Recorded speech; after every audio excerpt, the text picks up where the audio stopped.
الحمدللہ رب العالمین والصلاة والسلام علی سید المرسلین اما بعد فاعوذ باللہ من الشیطان الرجیم بسم اللہ الرحمن الرحیم الصلاة والسلام علیک یا رسول اللہ وعلی آلک واصحابک یا حبیب اللہ الصلاة والسلام علیک یا نبی اللہ وعلی آلک واصحابک یا نور اللہ۔ فیضان قرآن کے سلسلے میں حاضر ہیں اور آج سورہ محمد کی آیت نمبر 35 سے قرآن پاک کا درس سنیں گے۔ اس آیت میں مسلمانوں کو کچھ احکام دیے گئے، ان کا بیان ہے۔ ارشاد ہوتا ہے بسم اللہ الرحمن الرحیم فَلَا تَهِنُوا وَتَدْعُوا إِلَى السَّلْمِ وَأَنْتُمُ الْأَعْلَوْنَ وَاللَّهُ مَعَكُمْ وَلَنْ يَتِرَكُمْ أَعْمَالَكُمْ، تو تم سستی نہ کرو اور خود صلح کی طرف دعوت نہ دو، اور تم ہی غالب ہوگے، اور اللہ تمہارے ساتھ ہے اور وہ ہرگز تمہارے اعمال میں تمہیں نقصان نہ دے گا۔ یہ حکم جو ہے یہ عام مسلمانوں سے فرمایا جا رہا ہے کہ دشمن کا جب مقابلہ ہو تو کمزوری نہ دکھاؤ، کاہل نہ بنو، سستی کا مظاہرہ نہ کرو، اور اپنی طرف سے صلح کی دعوت دے کر اپنے آپ کو پست اور کمتر ثابت نہ کرو۔ جب اللہ تعالیٰ کے احکام پہ عمل کرو گے تو تم ہی غالب آؤ گے، تم ہی غالب آؤ گے۔ اللہ تمہارے ساتھ ہے، اللہ تمہارے ساتھ ہے، اور وہ تمہارے اعمال کو ضائع نہیں فرمائے گا۔ یہ اللہ تبارک و تعالیٰ کی طرف سے تائید و نصرت کا وعدہ ہے کہ مسلمان اگر احکام خداوندی پر عمل کرتے ہوئے راہ خدا میں نکلیں گے تو اللہ تعالیٰ کی مدد اور نصرت ان کے شامل حال ہوگی اور مسلمان ہی غالب آئیں گے۔ وَأَنْتُمُ الْأَعْلَوْنَ، اور تم ہی غالب ہوگے۔ اب اللہ تعالیٰ کے احکام پہ عمل سے کیا مراد ہے؟ قرآن پاک میں کئی جگہ پر اللہ تعالیٰ نے جنگ کے احکام بیان فرمائے، اور اس میں کافی ساری چیزیں بیان کی گئی ہیں، ہم اسے بیان بھی کر چکے ہیں، لیکن انہی احکام میں سے کہ یہ بھی ہے کہ جنگ کی تیاری پوری کرو۔ وَأَعِدُّوا لَهُم مَّا اسْتَطَعْتُم مِّن قُوَّةٍ، اور جتنی قوت بن پڑے اتنی تیار رکھو۔ تو اللہ تعالیٰ کے احکام پر عمل کرنے میں یہ بھی داخل ہے، یعنی یہاں پر صرف یہ مراد نہیں ہے کہ تم نمازیں پڑھو گے، روزے رکھو گے تو اللہ تعالیٰ تمہیں فتح عطا فرما دے گا۔ ان احکام پہ عمل بھی ضروری ہے۔ راہ خدا میں خواہ جنگ کے لیے نکلے ہوں تب بھی نماز اور ذکر اللہ جاری رہنا چاہیے۔ نماز جو فرض ہے وہ تو پڑھنی ہے، اور ذکر اللہ کی کثرت بھی جاری رہے، یہ قرآن کا حکم ہے۔ لیکن اس کے ساتھ جنگ کی بھرپور تیاری یہ بھی ضروری ہے، بہادری کا مظاہرہ کرنا یہ بھی ضروری ہے، میدان جنگ سے فرار نہ ہونا یہ بھی ضروری ہے، آپس میں افتراق اور انتشار کا شکار نہ ہونا یہ بھی ضروری ہے، مل کر حکمت عملی کے ساتھ چلنا یہ بھی ضروری ہے، کمانڈر کے حکم پہ عمل کرنا یہ بھی ضروری ہے۔ یہ سارے احکام وہ ہیں جو قرآن کی آیتوں میں بیان کیے گئے ہیں۔ تو لہذا اس طرح کی جب آیات ہوتی ہیں کہ اللہ تمہارے ساتھ ہے، تم ہی غالب ہوگے، تو یہ اپنی تمام شرائط کے ساتھ ہی بشارت دی جاتی ہے، جو اس کے لوازمات ہیں ان کے ساتھ ہی ہوتی ہے۔ مطلق اس کو لے کر اگر دیکھیں گے اور کئی جگہ پر شکست نظر آئے گی تو پھر جو ہے وہ شیطان وساوس کا شکار کر دیتا ہے۔ تو اس لیے میں نے اس کی تھوڑی سی وضاحت کر دی کہ تم ہی غالب ہوگے، کس صورت میں، تو وہ جو اس کی شرائط اور اس کے لوازم ہیں وہ عرض کر دیے۔ اب عام طور پہ راہ خدا میں مال خرچ کرنا ہو یا جان کی بازی لگانی ہو، دونوں میں جو رکاوٹ بنتی ہے وہ دنیا کی محبت بنتی ہے، دنیا کی زندگی بنتی ہے۔ مال زندگی گزارنے کے لیے چاہیے، اور زندگی خود زندگی کے لیے چاہیے۔ تو اب یہ دنیا کی محبت اور دنیا کی زندگی ہے جو خدا کی بارگاہ میں مال خرچ کرنے سے بھی روکتی ہے اور جان کی قربانی دینے سے بھی روکتی ہے۔ تو اللہ تبارک و تعالیٰ نے بطور خاص اس رکاوٹ کو قرآن پاک کے اندر دور کرنے کے حوالے سے ارشاد فرمایا۔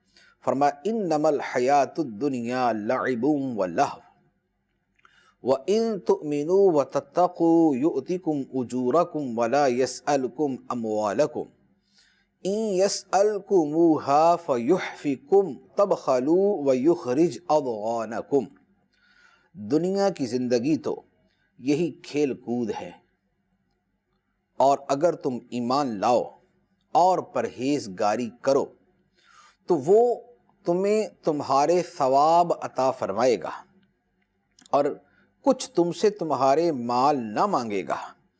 اگر اللہ تم سے تمہارے مال طلب کرے اور زیادہ طلب کرے تو تم بخل کرو گے، اور وہ بخل تمہارے دلوں کی کھوٹ کو ظاہر کر دے گا۔ یہ اللہ تبارک و تعالی نے جو راہ خدا میں جہاد کی راہ میں رکاوٹ ہے اس کے حوالے سے بتا دیا کہ ایک مال رکاوٹ بنتا ہے اور دوسرا دنیا کی زندگی۔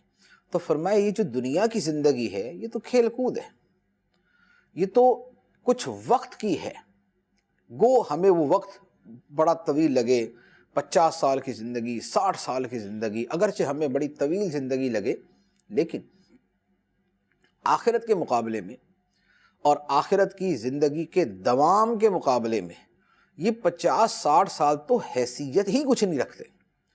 ایک کو 1 کروڑ سے کیا نسبت ہے؟ ایک کے عدد کو 1، اسے 1 کروڑ سے کیا نسبت ہے؟ لوگ کہ بولیں گے یار ان کا تو تقابل ہی کوئی نہیں۔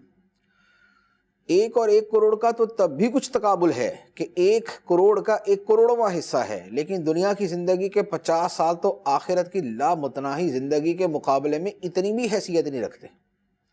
تو فرمایا دنیا کی زندگی تو کھیل کود ہے، اس میں بندہ مگن ہوتا ہے اور مزوں میں لگ جاتا ہے، لیکن اس کا حاصل وصول کچھ نہیں ہوتا، اس کی ناپائیداری جو ہے وہ سامنے آ جاتی ہے اور یہ زندگی ختم ہو جاتی ہے۔ لہذا اس کی وجہ سے اللہ کی راہ میں اگر جان دینے کی باری آئے تو اس وجہ سے نہ رکو، دنیا کی محبت کی وجہ سے نہ رکو۔ اب رہا مال کا معاملہ، تو فرمایا کہ اللہ تعالیٰ تم سے کچھ مال نہیں مانگتا اپنی ذات کے لیے، اللہ تعالیٰ تم سے اپنی ذات کے لیے مال نہیں مانگتا، وہ غنی ہے، وہ تو مالک الملک ہے، رب العالمین ہے، خالق کل ہے، تمام خزانوں کا مالک ہے، عرش و فرش، زمین و آسمان، شرق و غرب سب اس کی سلطنت میں داخل ہیں، تو وہ تم سے مال کیا مانگے گا؟ وہ بے نیاز ہے، غنی ہے، کسی کا حاجت مند نہیں، کسی شے کا حاجت مند نہیں۔ تو تم سے جو مال مانگتا ہے وہ تو تمہارے ہی بھلے کے لیے، تمہارے ہی بھائیوں کے لیے، تمہارے ہی جو ہے وہ دوسرے مسلمان اور دوسرے غریب انسانوں کے لیے فرماتا ہے کہ ان پہ خرچ کرو، یا کسی اور مقصد اعلیٰ کے لیے خرچ کرنے کی حاجت ہو تو اس کے لیے تمہیں حکم دیتا ہے، اور اس میں بھی اللہ تعالیٰ تم سے بہت زیادہ مال نہیں مانگتا، اس میں بھی اللہ تعالیٰ تم سے بہت زیادہ مال نہیں مانگتا۔ اگر وہ تم سے بہت مال مانگ لے تو تم تو کنجوسی کرنے لگ جاؤ، پھر تم نہ دو، تمہارے دلوں کا کھوٹ اس بخل کی وجہ سے ظاہر ہو جائے کہ تمہارے دلوں میں مال کی کتنی محبت ہے کہ خدا کے حکم پر سارا مال نکالنا بھی بڑا مشکل ہے۔ عمومی طور پہ یہی ہوتا ہے، ورنہ اللہ تعالیٰ کے ایسے برگزیدہ بندے ہیں جو اپنا سارا مال، اپنی جان تک اللہ کی راہ پہ دینے کو تیار ہوتے ہیں۔ سیدنا ابراہیم علیہ السلام جو آگ میں کود پڑے اور آپ نے اپنے بچوں کو، بیوی اور بچے کو مکے کے بیابان کے اندر چھوڑ دیا تھا، تو یہ کیا تھا؟ یہ سب کچھ قربان کرنے والی بات تھی۔ پھر اپنے بیٹے کو جب ذبح کرنے کے لیے تیار ہو گئے تو یہ کیا تھا؟ یہ تو مال سے بڑھ کر قربانی تھی۔ صدیق اکبر رضی اللہ تعالیٰ عنہ اپنے گھر کا سارا مال سرکار کی بارگاہ میں لے آئے کہ یا رسول اللہ سب آپ کے لیے، سب اللہ کے راستے میں، گھر کے لیے اللہ، اللہ کا رسول کافی۔ تو صحابہ کرام میں اللہ تعالیٰ کے برگزیدہ بندوں میں ایسے ہیں کہ جن سے جتنا مانگا جائے سب دے دیں، لیکن اکثریت کا حال یہی ہوتا ہے عموماً انسانوں میں کہ اگر ان سے بہت زیادہ مانگا جائے تو پھر بخل پہ آ جاتے ہیں، کنجوسی پہ آ جاتے ہیں، اور اللہ تعالیٰ بندوں کو ان کی طاقت سے زیادہ جو ہے وہ حکم نہیں دیتا، وہ حکم نہیں دیتا جو ان کے لیے بہت ہی دشوار ہو۔ سارا مال دے دینا طاقت سے باہر نہیں ہے، لیکن بہت دشوار ضرور ہے کہ آدمی کے لیے بڑا تکلیف دہ ہے کہ اپنا سارا مال ہی دے دے اور دوبارہ نئے سرے سے کمائے اور پھر کھانا شروع کرے، تو یہ بڑا مشکل ہوتا ہے۔ تو اللہ فرمایا کہ اللہ تعالیٰ تمہیں ایسا حکم نہیں دیتا، لیکن اگر دے تو تمہارے دلوں کے کھوٹ ظاہر ہو جائیں۔ اب اس کے بعد ارشاد ہوتا ہے دوبارہ انفاق فی سبیل اللہ، راہ خدا میں خرچ کرنے کے حوالے سے ہی بیان ہوتا ہے۔ ہا انتم ہؤلاء تدعون لتنفقوا فی سبیل اللہ فمنکم من یبخل ومن یبخل فانما یبخل عن نفسہ واللہ الغنی وانتم الفقراء وَإِن تَتَوَلَّوْا يَسْتَبْدِلْ قَوْمًا غَيْرَكُمْ ثُمَّ لَا يَكُونُوا أَمْثَالَكُمْ۔ ہاں یہ تم ہو جو بلائے جاتے ہو تاکہ تم اللہ کی راہ میں خرچ کرو، تو تم میں کوئی بخل کرتا ہے، اور جو بخل کرے وہ اپنی ہی جان سے بخل کرتا ہے، اور اللہ بے نیاز ہے اور تم سب محتاج ہو، اور اگر تم منہ پھیرو گے تو وہ تمہارے سوا اور لوگ بدل دے گا، پھر وہ تم جیسے نہ ہوں گے۔ تو فرمایا کہ اے لوگو، یہ تم ہو جنہیں دعوت دی جا رہی ہے کہ اللہ کی راہ میں خرچ کرو، تمہیں دعوت دی جا رہی ہے اللہ کی راہ میں خرچ کرو۔ اب اگر تم بخل کرو گے تو اس کا نقصان تمہاری ہی ذات کو ہوگا۔ اللہ بے نیاز ہے، تمہارے پیسے دینے سے خدا کی ملک میں اضافہ نہیں ہو جاتا، خدا کو فائدہ نہیں پہنچتا۔ اللہ تعالیٰ اس سے پاک ہے، وہ غنی ہے، بے نیاز ہے، کسی کا حاجت مند نہیں۔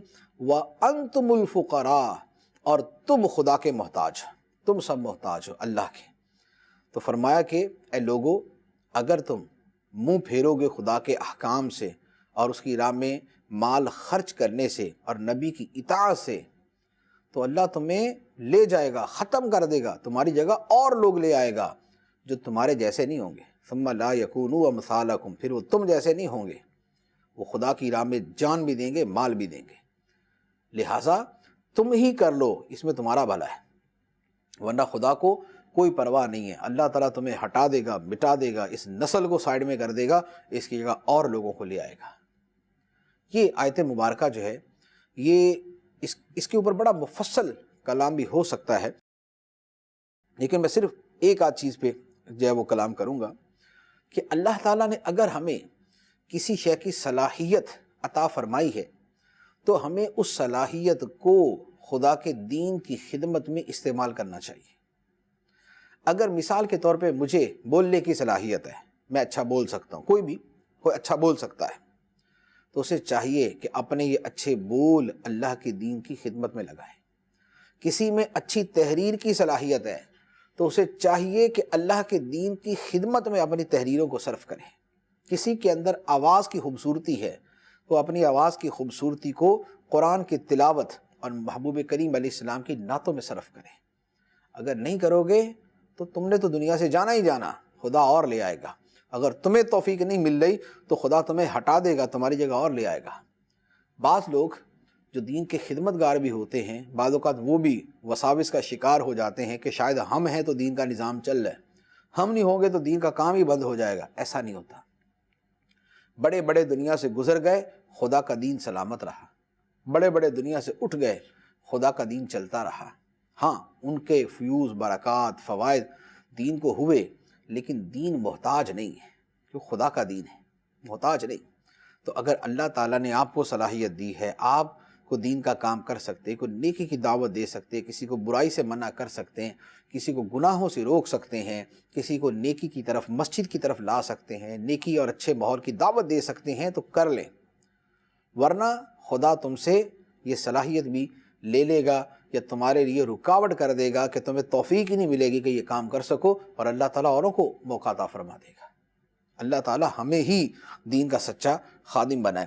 بخل کی مذمت یہاں پر بیان کی گئی، فرمایا کہ جو بخل کرتا ہے وہ اپنی جان سے ہی بخل کرتا ہے، اپنی جان سے ہی بخل کرتا ہے۔ مراد یہ کہ اس کے بخل کا نقصان اس کی جان کو ہی ہونا ہے۔ بخل کے، کنجوسی کے، بخل کا مطلب کنجوسی، کنجوسی کے جو نقصانات ہیں، دینی بھی ہیں، دنیاوی بھی ہیں۔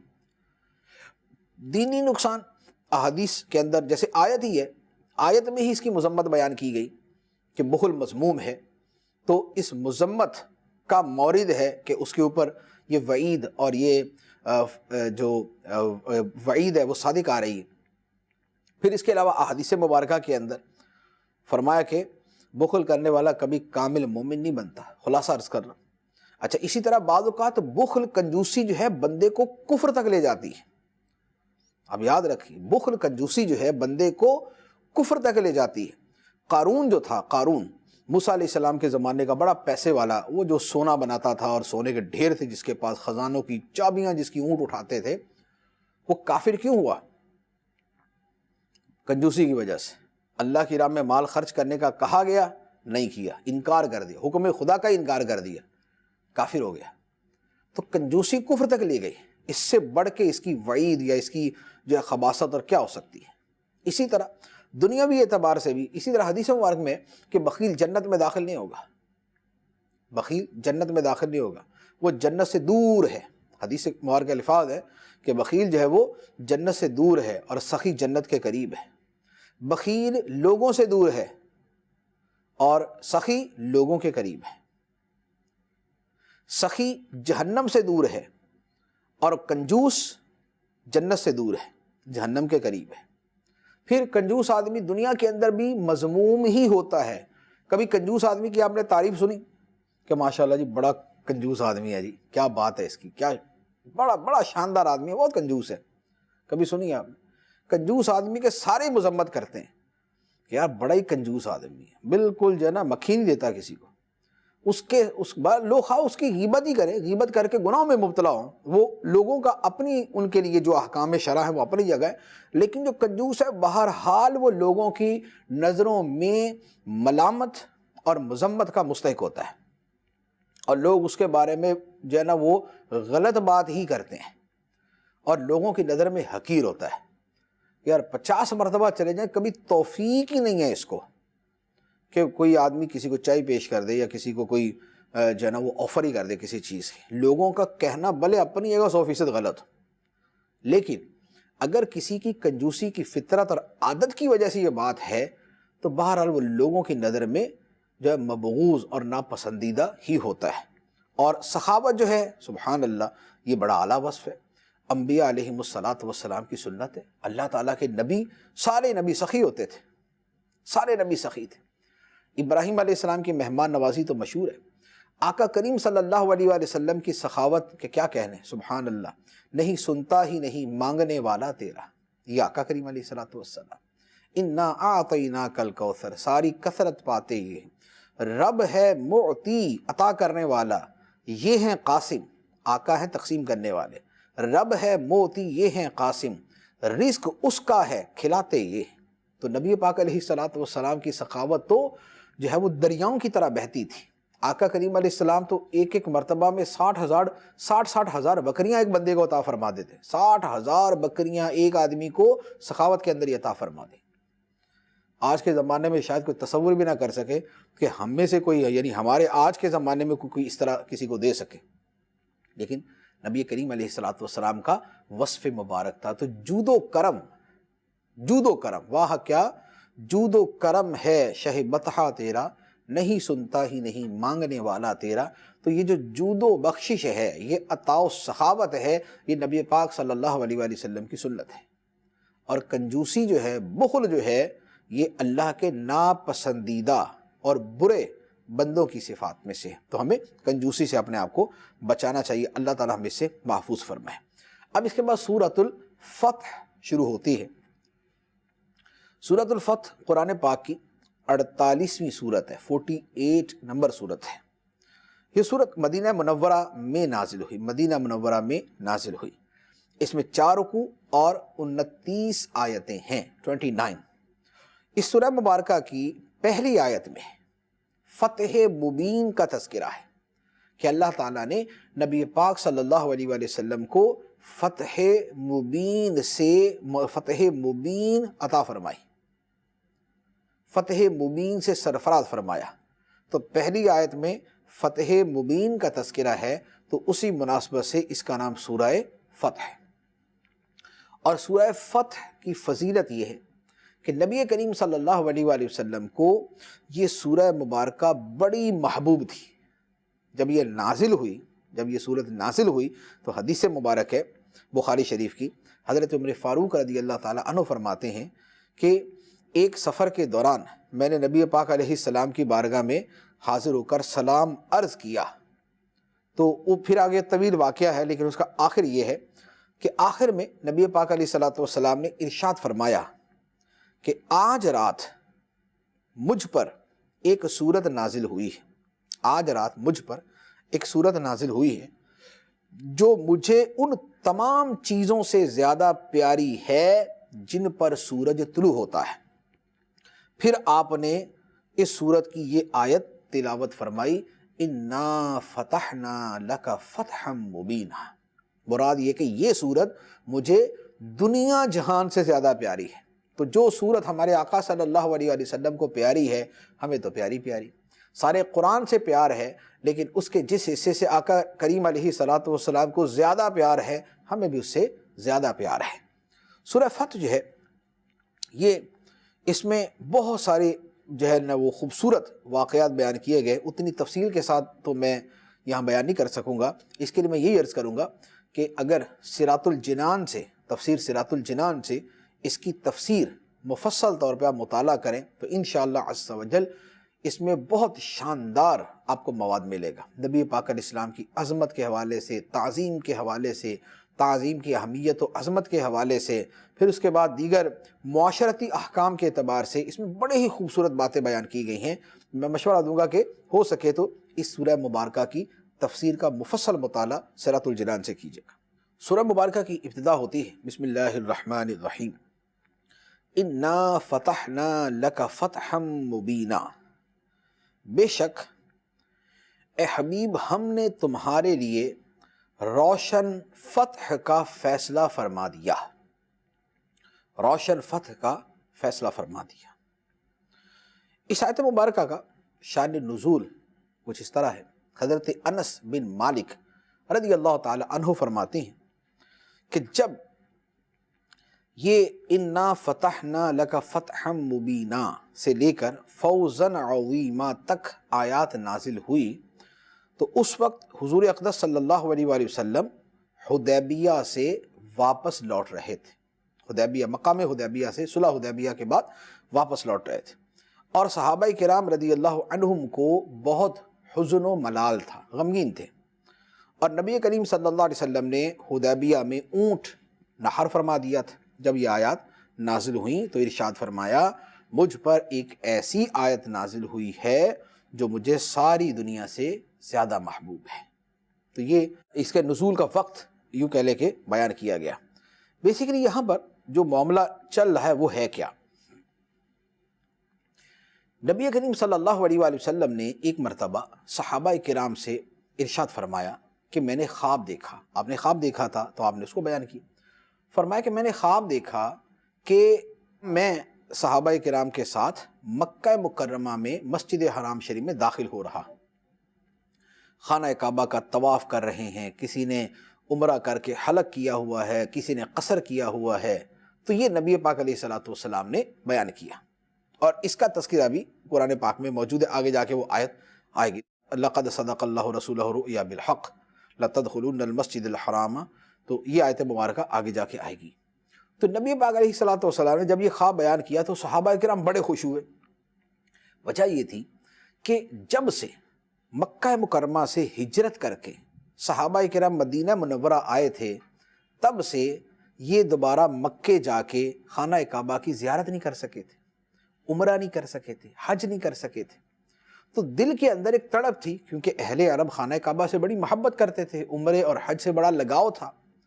لیکن نہ تو مہاجرین واپس جا سکے اور نہ ہی انصار کی کوئی تعداد جو ہے وہ جا سکی، کیونکہ یہ بھی مسلمان تھے تو یہ بھی ڈرتے تھے کہ جائیں گے تو کفار ماریں گے اور شہید ہی کر دیں گے.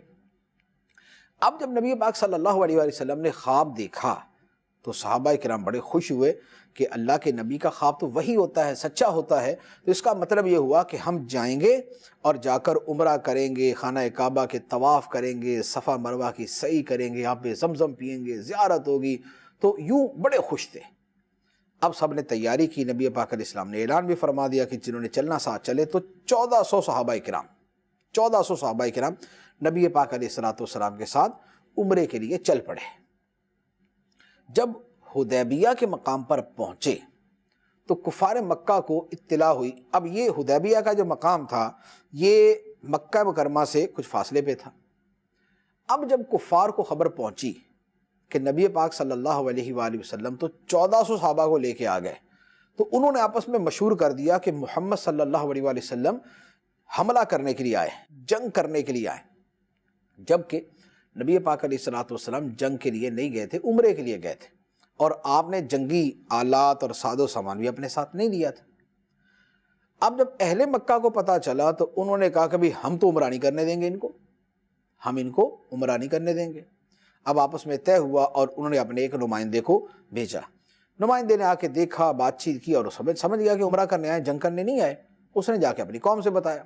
قوم نے کہا کہ بھی ہم نے تو عمرہ کرنے نہیں دینا، ہم اس سال ان کو عمرہ کرنے نہیں دیں گے. اب ہوا یہ کہ آگے واقعہ اور بھی ہے، میں انشاءاللہ آگے آیات آئیں گی اس کے اندر اس کو تفصیل سے بیان کروں گا، لیکن یہاں تھوڑا سا اس کا سیاق و سباق بیان کرنے کے لیے. اب ہوا یہ کہ اینڈ آف دا ڈے صلح ہو گئی. صلح یہ ہوئی کہ مسلمان اس سال واپس جائیں اور یہ اس سال عمرہ نہیں کریں گے، اگلے سال یہ واپس آئیں گے اور اگلے سال آ کے ان کو عمرہ کرنے کی اجازت ہوگی. نبی پاک صلی اللہ علیہ وسلم نے صحابہ کرام سے فرمایا کہ بھئی اس سال عمرہ نہیں کر رہے، ہم اگلے سال کریں گے. اب چونکہ صحابہ کرام کے تو دلوں کے اندر جذبات موجزن تھے، خانہ کعبہ جانا ہے، زیارت کرنی ہے، عمرہ کریں گے، اور پھر نبی پاک علیہ السلام نے خواب بھی بیان کیا تھا اور اس کا ظاہر مطلب انہوں نے یہی سمجھا کہ اسی سال کریں گے. تو ان کو بڑا غم ہوا، بڑا صدمہ ہوا. پھر جو صلح ہوئی اس کی کچھ شرائط ایسی تھیں کہ جن کے اوپر ظاہراً مسلمانوں کی پسپائی تھی، اس کی وجہ سے بھی مسلمان غم زدہ تھے. تو ایک عجیب غم اور دکھ کی کیفیت صحابہ کرام میں پھیلی ہوئی تھی. نبی کریم صلی اللہ علیہ وسلم نے وضاحت بھی فرما دی کہ میں نے یہ کہا تھا کہ ہم عمرہ کریں گے، یہ تو نہیں کہا تھا اسی سال کریں گے. عمرہ کریں گے انشاءاللہ، اب نہیں اگلے سال کریں گے. لیکن وہ چونکہ ایک بات جب پہلے ذہن میں بیٹھ جائے تو اس کے حوالے سے دل جو ہے وہ بہت سارے جو ہے نا وہ خواہشات اور بہت ساری چیزیں پال لیتا ہے اپنے اندر. تو صحابہ کرام یوں ایک غم کی، حزن کی کیفیت میں تھے. اس موقع پر اللہ تعالیٰ نے یہ آیات نازل فرمائی کہ اے حبیب، ہم نے تمہارے لیے فتح مبین کا، روشن فتح کا فیصلہ فرما دیا. اس کا فائدہ کیا تھا کہ جب اس موقع پر کہ جب صحابہ کرام غمگین ہیں اور حزن میں ہیں، جب فتح مبین کی بشارت ان کو سنائی گئی تو ان کے دل جو ہے وہ خوش ہو گئے، وہ غم جو تھا ان کے دل سے ہٹ گیا اور دور ہو گیا. تو یہ اس اعتبار سے یہاں پر یہ خوشخبری سنائی گئی. اب فتح مبین سے کیا مراد ہے، جس کا یہاں پر اللہ تعالیٰ نے فرمایا کہ اے حبیب تمہارے لیے فتح مبین کا فیصلہ فرما دیا. علماء کے اس کے بارے میں 3 اقوال ہیں. ایک قول تو یہ ہے کہ اس سے مراد صلح حدیبیہ ہے، کہ اے حبیب یہ صلح حدیبیہ تمہارے لیے فتح مبین ہے. ایک قول یہ ہے کہ اس سے مراد ہے فتح مکہ، کہ اے حبیب ہم نے تمہارے لیے مکہ کی فتح کا فیصلہ فرما دیا، اب مکہ فتح ہوگا ہی ہوگا. اور یہ بڑا واضح طور پہ فتح مبین ہے کہ مکے جیسی جگہ، مرکزی جگہ کا فتح ہونا یہ بہت عظیم الشان فتح تھی، تو یہ فتح مبین تھی. اور تیسرا قول یہ ہے کہ اس میں ہر فتح شامل ہے، خواہ وہ صلح حدیبیہ تھی یا وہ فتح مکہ تھی یا وہ حنین کی جنگ تھی یا وہ اس کے علاوہ تھی، جتنی بھی جنگیں ہیں وہ ساری کی ساری اس کے اندر شامل ہیں. لیکن اکثر و بیشتر مفسرین نے جو فرمایا ہے وہ یہ ہے کہ اس سے مراد صلح حدیبیہ ہے. اور بخاری شریف میں مختلف صحابہ کے جو اقوال ہیں ان سے بھی یہ پتہ چلتا ہے کہ فتح مبین سے مراد صلح حدیبیہ ہے. اب سوال یہ ہے کہ صلح تو صلح ہوتی نا، فتح تو نہیں ہوتی. صلح تو صلح ہوتی، فتح تو یہ ہے کہ مسلمانوں کا غلبہ ہو جائے اور کفار کا غلبہ ٹوٹ جائے، حکومت مسلمانوں کی قائم ہو جائے، فتح تو اس کو بولتے ہیں. لیکن صلح کا مطلب تو یہ تھا کہ مسلمان واپس چلے جائیں، اگلے سال آئیں گے. تو اس میں فتح کا معنی کہاں سے آیا؟ تو اس کا جواب علماء نے دیا کہ صلح حدیبیہ اصل میں اسلام کی آگے کے زمانے کی کثیر فتوحات کا پیش خیمہ تھی، مقدمہ تھی، ابتدائیہ تھی، تمہید تھی، بنیاد تھی، کہ جب صلح حدیبیہ ہو گئی اب اس کے بعد وہ جو ہر وقت مکے والوں کے حملے کا ڈر رہتا تھا کہ جی حملہ کر دیں گے، جنگ ہوگی، لڑائی ہوگی، وہ خطرہ ختم ہو گیا، کیونکہ صلح حدیبیہ کا مطلب یہ تھا کہ آئندہ نہیں لڑیں گے، 10 سال تک آئندہ لڑائی نہیں کریں گے۔ تو اب جب صلح ہو گئی اور یہ جو لڑائی کے خطرات تھے وہ ٹل گئے، تو اب پوری توجہ اسلام کی تبلیغ، اشاعت اور اس کی ترویج کی طرف ہو گئی، اور اسی وجہ سے اس ڈیوریشن میں، اس زمانے کے اندر اسلام بڑی تیزی سے پھیلا۔ پھر اسی صلح حدیبیہ کی وجہ سے آئندہ سال مسلمانوں کو جا کے عمرے کی سعادت نصیب ہوئی۔ پھر اسی صلح کی وجہ سے اللہ تعالیٰ نے ایسا بعد میں اپنی تدبیر فرمائی کہ مسلمان جو ہے وہ دن بدن جو ہے وہ ترقی کرتے گئے، اور بالآخر وہ حالات پیدا ہوئے کہ مسلمانوں نے مکے کو جا کے فتح کر لیا، مسلمانوں نے مکے کو جا کے فتح کر لیا، مکہ ہی فتح ہو گیا۔ پھر اس کے بعد پورا عرب مسلمان ہونا شروع ہوا، وفود آئے، قبیلے آئے، شہروں کے شہر لوگ آتے تھے، اسلام قبول کرتے تھے۔ تو یوں تھوڑے ہی عرصے کے اندر، یعنی چند سالوں کے اندر، اسلام جزیرہ عرب میں پھیل گیا۔ اور یہ کس سے شروع ہوا؟ صلح حدیبیہ سے۔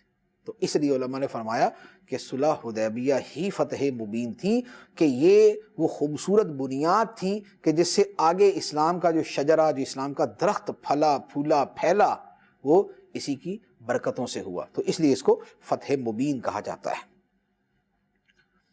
اگلی آیت ارشاد ہوتا ہے لِيَغْفِرَ لَكَ اللَّهُ مَا تَقَدَّمَ مِن ذَنبِكَ وَمَا تَأَخَّرَ وَيُتِمَّ نِعْمَتَهُ عَلَيْكَ وَيَهْدِيَكَ صِرَاطًا مُسْتَقِيمًا وَيَنْصُرَكَ اللَّهُ نَصْرًا عَزِيزًا، تاکہ اللہ تمہارے صدقے، تمہارے اپنوں کے اگلے اور پچھلے گناہ بخش دے، اور اپنا انعام تم پر تمام کر دے، اور تمہیں سیدھی راہ دکھا دے، اور اللہ تمہاری زبردست مدد فرمائے۔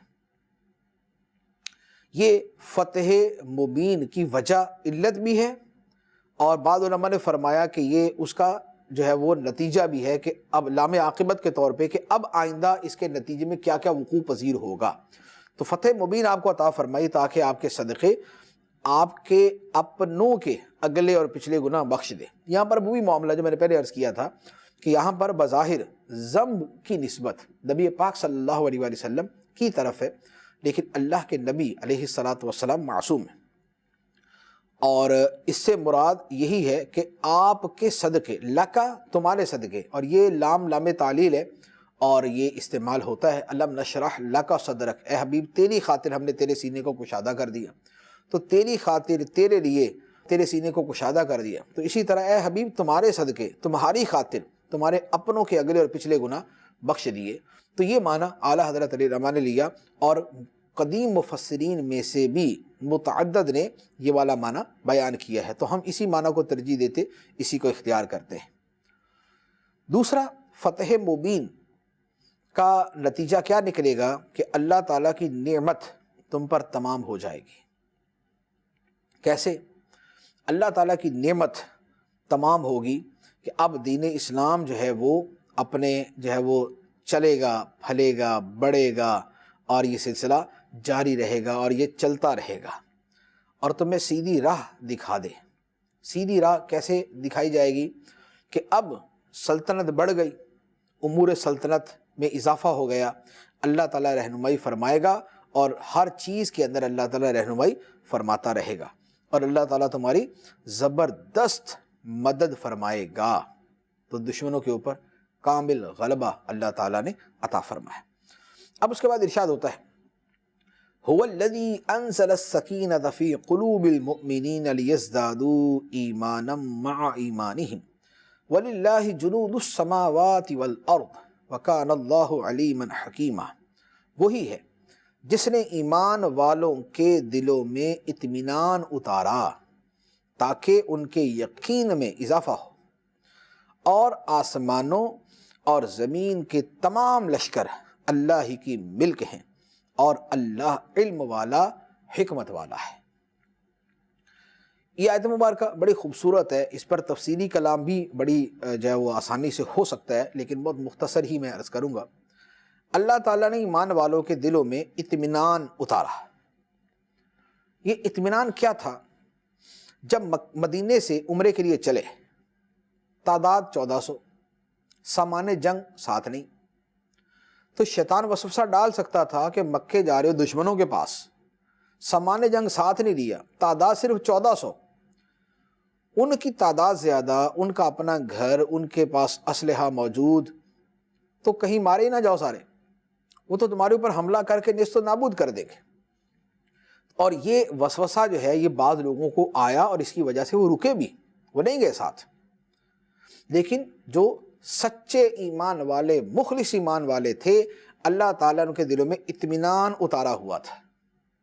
وہ اطمینان تھا، وہ ثابت قدمی تھی، اور وہ جمعیت دل تھی، وہ دل کی مضبوطی تھی، ثبات قلبی تھی، وہ کہ جو ان کے دلوں میں اللہ تعالیٰ نے اتار دیا، تو وہ نبی پاک علیہ السلام کے ساتھ نکلتے ہوئے وہ ڈرے نہیں، گھبرائے نہیں، پریشان نہیں ہوئے۔ پھر جب صلح حدیبیہ کے اندر نبی پاک علیہ السلام سے صحابہ کرام نے بیعت کی، صلح حدیبیہ سے پہلے جو ماحول پیدا ہوا تھا، صحابہ کرام نے بیعت کی، بیعت رضوان۔ تو بیعت رضوان کیا تھی؟ کہ میدان جنگ سے نہیں بھاگیں گے، اور بعد نے فرمایا کہ ہم نے تو یہ بیعت کی تھی کہ ہم مر جائیں گے لیکن نبی پاک علیہ السلام کا ساتھ نہیں چھوڑیں گے۔ تو اب وہ اتنی دور جا کے بغیر ساز و سامان کے اس طرح نبی پاک علیہ السلام کی اطاعت اور اتباع اور بیعت کے اوپر ثابت قدم رہنا، یہ اسی سکینہ اور اطمینان کی برکت تھی جو اللہ تعالیٰ نے مومنوں کے دلوں میں ڈالی تھی، جو صحابہ کرام کے دلوں میں ڈالی تھی۔ تو یہ وہ سکینہ تھا، اطمینان تھا جو اللہ تعالیٰ نے ایمان والوں کے دلوں میں ڈالا۔ اور اس کی برکت کیا ہوئی کہ ان کا پہلے ہی اللہ رسول پہ یقین تھا، لیکن اس سکینہ کی برکت سے، اطمینان کی برکت سے ان کا یقین اور بڑھ گیا، ان کا یقین، ایمان جو ہے وہ اور بڑھ گیا، اس کی قوت کے اندر مزید اضافہ ہو گیا۔ اب اللہ تعالیٰ فرماتا ہے آسمان و زمین کے سارے لشکر اللہ ہی کے ہیں، خواہ وہ فرشتوں کے لشکر ہیں، یا زمین میں خدا مچھر بھیج کے ہلاک کر دے، کسی کو ہوا بھیج کے ہلاک کر دے، آندھی بھیج کے ہلاک کر دے، پانی کا جو ہے وہ سیلاب بھیج کے ہلاک کر دے، سب لشکر اللہ کے ہیں۔ لہذا اگر مسلمان دین کی خاطر جینے مرنے کی بیعت کرتے ہیں، قسمیں کھاتے ہیں، تو یہ ان کے لیے، ان کے حق میں بہتر ہے، کو خدا کو فائدہ نہیں پہنچتا۔ اللہ تعالیٰ تو مالک ہے آسمان و زمین کے لشکروں کا، چاہے تو مچھر کے ساتھ ہی ساری قوم کو تباہ کر دے، جیسے نمرود کی قوم کو تباہ کیا۔ اب اس پر سوال ہوتا ہے کہ جب معاملہ یہی ہے کہ اللہ تعالیٰ اپنے لشکروں سے خود ہی کافروں کو ہلاک کر دے، تو پھر مسلمانوں کو حکم کیوں دیا جاتا ہے؟ اور پھر ایک ہی مرتبہ میں سب کو ہلاک کیوں نہیں کر دیا جاتا کہ جو کفار خدا کے نافرمان ہیں اور اس کے نبی کے گستاخ ہیں اور ان کو تکلیف پہنچاتے ہیں، ایذا دیتے ہیں، نہیں مانتے، سب کو ہلاک کر دیا جائے؟ تو فرمایا اللہ علم والا ہے، حکمت والا ہے، اس کی حکمت وہی جانتا ہے کہ وہ خود جو ہے وہ لشکروں کو بھیج کر سب کو ہلاک نہیں کر دیتا، بلکہ مسلمانوں کو حکم دیتا ہے کہ تم خدا کی راہ میں نکلو، مرو اور مارو، تم خدا کی راہ میں نکلو، تم قربانیاں دو۔ تو اللہ تعالیٰ کی حکمتیں ہیں، اور اللہ تعالیٰ علیم ہے، وہ جانتا ہے کہ اسے کہاں کیا کرنا ہے، وہ اپنے افعال کی حکمتوں کو خود جانتا ہے۔ تو یہ یہاں پر ایمان والوں کے حوالے سے کلام کیا گیا۔ اس کے بعد پھر اہل ایمان کے لیے فضیلت بیان کی گئی۔ فرمایا لِيُدْخِلَ الْمُؤْمِنِينَ وَالْمُؤْمِنَاتِ الْجَنَّاتِ تَجْرِي مِن تَحْتِهَا الْأَنْهَارُ خَالِدِينَ فِيهَا وَيُكَفِّرَ عَنْهُمْ سَيِّئَاتِهِمْ وَكَانَ ذَلِكَ عِنْدَ اللَّهِ فَوْزًا عَظِيمًا، تاکہ وہ ایمان والے مردوں اور ایمان والی عورتوں کو ان باغوں میں داخل فرما دے جن کے نیچے نہریں بہتی ہیں، ہمیشہ ان میں رہیں گے، اور تاکہ اللہ ان کی برائیاں ان سے مٹا دے، اور یہ اللہ کے یہاں بڑی کامیابی ہے۔